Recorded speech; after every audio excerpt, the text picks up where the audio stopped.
Nos pétroliers sont de plus en plus grands. Notre demande en énergie augmente sans cesse. Nous voulons alimenter notre croissance comme un four sans fond, exigeant toujours plus de combustible.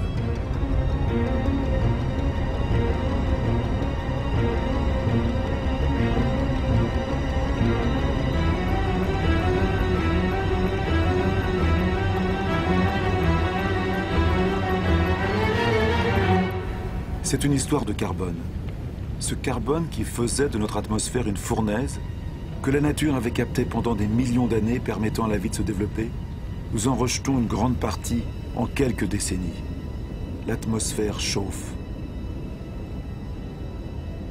L'image de ce bateau à cet endroit était impossible voilà quelques années à peine. Transport, industrie, déforestation, agriculture, nos activités rejettent des quantités gigantesques de dioxyde de carbone. Sans nous en rendre compte le moins du monde, molécule par molécule, nous avons bouleversé l'équilibre climatique de la Terre. Tous nos regards sont tournés vers les pôles. Nulle part ailleurs on ne voit mieux le changement climatique tant annoncé se réaliser. Il va vite, très vite. Le passage du nord-ouest qui relie à travers le pôle, l'Amérique, l'Europe et l'Asie se libère. La glace de la banquise arctique fond. Sous l'effet du réchauffement, la banquise a perdu 40% de son épaisseur en 40 ans. Sa surface en été se rétrécit d'année en année. Elle pourrait disparaître avant 2030.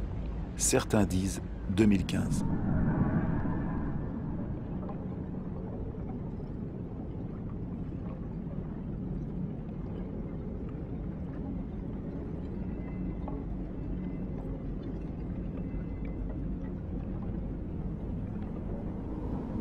Les rayons du soleil, que la surface glacée renvoyait vers le ciel, pénètrent désormais dans l'eau sombre et la réchauffent. Le réchauffement s'accélère.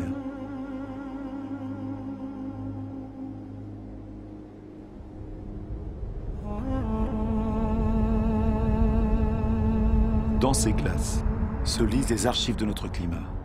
Jamais la concentration de dioxyde de carbone n'a été si élevée depuis plusieurs centaines de milliers d'années. L'homme n'a jamais connu pareille atmosphère.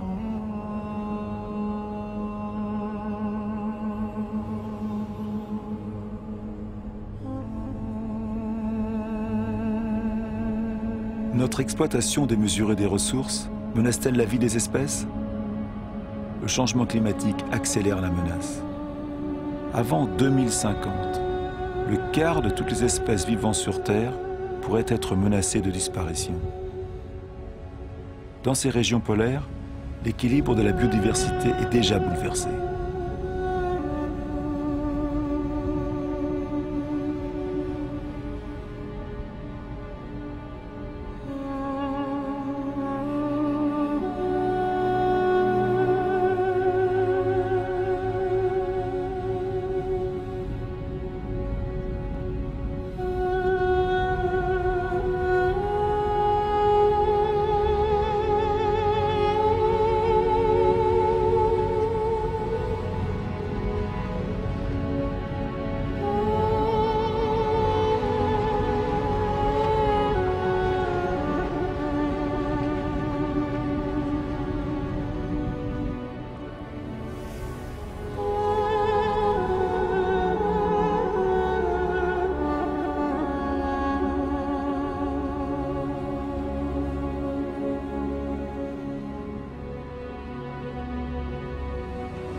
Autour du pôle Nord, la banquise a perdu 30% de sa surface en 30 ans.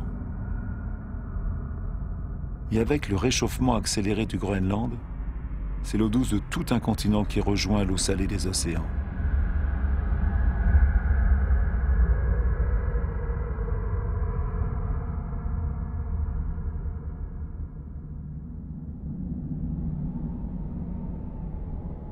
Dans ces glaces, le Groenland retient 20% des eaux douces de la planète. Leur fonte entraînerait une élévation du niveau des mers de près de 7 mètres.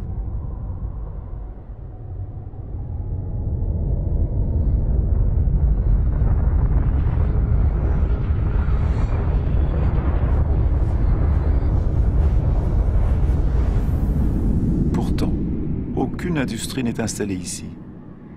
La calotte du Groenland subit les émissions des gaz à effet de serre rejetés ailleurs sur la Terre. Notre écosystème ne connaît pas les frontières. Où que nous soyons, nos actions se répercutent sur l'ensemble de la Terre. L'atmosphère de notre Terre est une et indivisible. Elle est notre bien commun. À la surface du Groenland, des lacs éclosent dans le paysage. La calotte glaciaire a commencé à fondre à un rythme que même les scientifiques les plus pessimistes n'imaginaient pas il y a moins de 10 ans.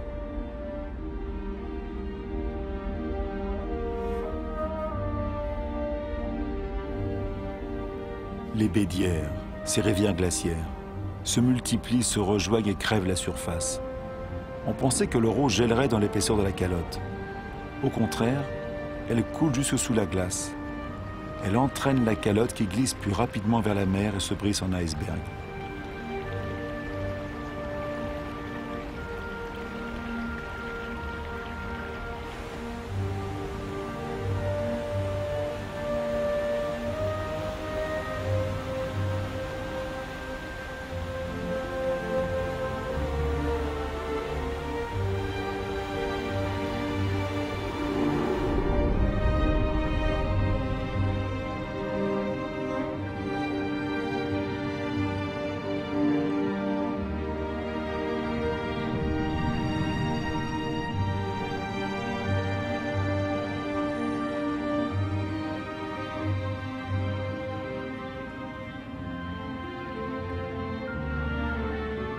L'eau douce des glaces du Groenland s'ajoute peu à peu à l'eau salée des océans, menaçant les terres basses de la planète.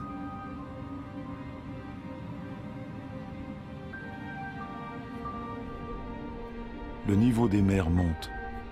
La dilatation des eaux sous l'effet de la chaleur a provoqué au cours du seul XXe siècle une hausse de 20 cm. Tout se dérègle. Les coraux, par exemple, sont extrêmement sensibles au moindre changement de la température des eaux. 30% ont déjà disparu. Ils sont un maillon essentiel dans la chaîne continue des espèces. Dans l'atmosphère, les grands vents voient leur trajectoire se modifier. Le cycle des pluies est altéré. La géographie des climats change. Les habitants des îles basses, comme ici aux Maldives, sont les premiers menacés. Leur inquiétude grandit. Certains sont déjà à la recherche de nouvelles terres d'accueil.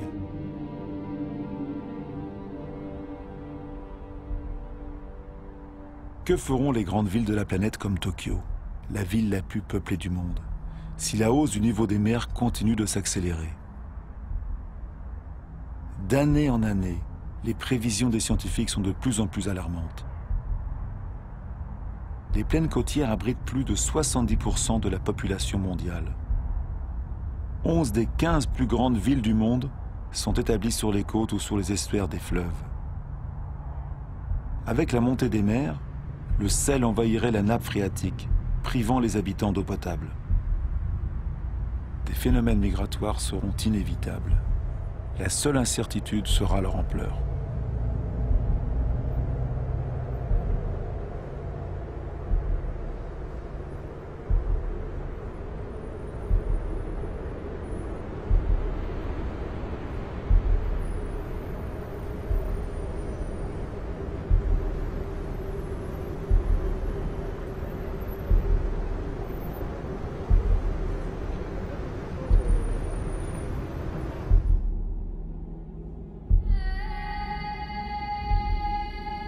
Kilimandjaro en Afrique a changé de visage.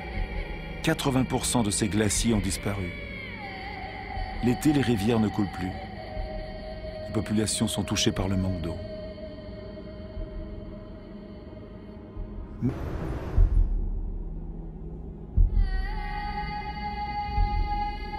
Le Kilimandjaro en Afrique a changé de visage. 80% de ses glaciers ont disparu. L'été, les rivières ne coulent plus. Les populations sont touchées par le manque d'eau. Même sur les plus hauts sommets du monde, au cœur de la chaîne de l'Himalaya, les neiges éternelles et les glaciers reculent. Pourtant, ces glaciers jouent un rôle essentiel dans le cycle de l'eau. Ils conservent l'eau des saisons pluvieuses sous forme de glace pour la restituer dans la fonte des neiges l'été.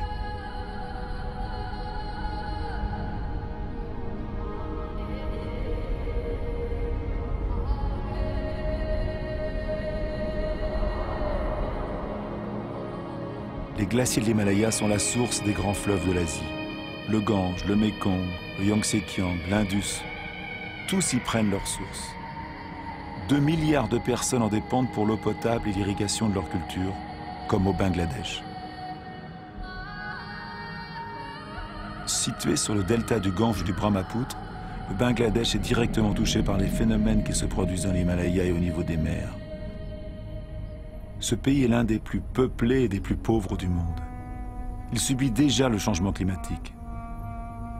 Sous les effets des inondations et des ouragans de plus en plus intenses, un tiers de sa surface pourrait disparaître.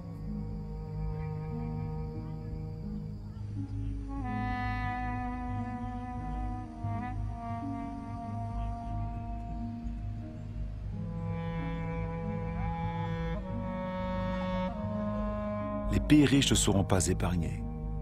Partout, les sécheresses se succèdent sur la planète.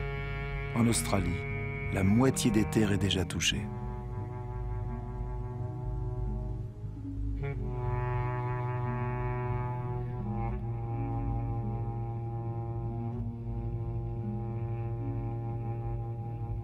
Cet équilibre climatique qui a permis notre développement depuis 12 000 ans, nous sommes en train de le compromettre.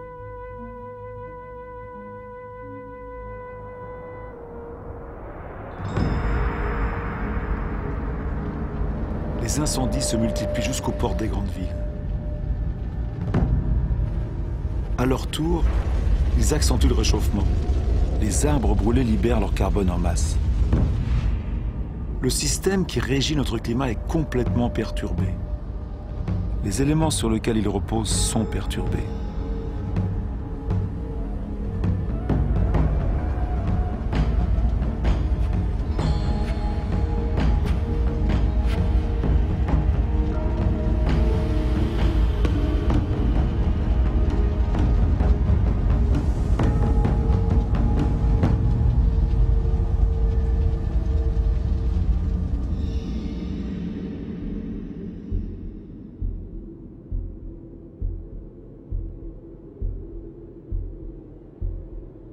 L'horloge du changement climatique est là, dans ces paysages magnifiques.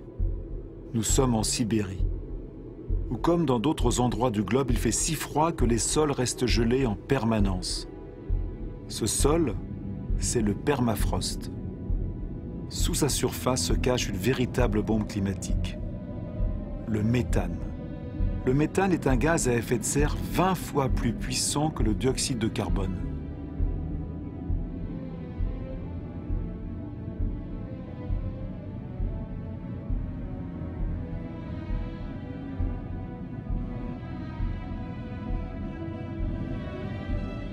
Si ce permafrost fondait, le dégagement de méthane provoquerait un emballement de l'effet de serre, dont nul ne peut prévoir les conséquences.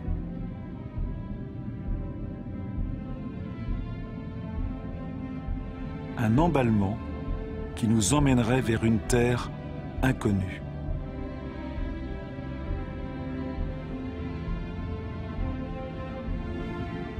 Il ne reste pas plus de 10 ans à l'humanité pour inverser la tendance et éviter de franchir la frontière de cette terre inconnue qui serait désormais la nôtre.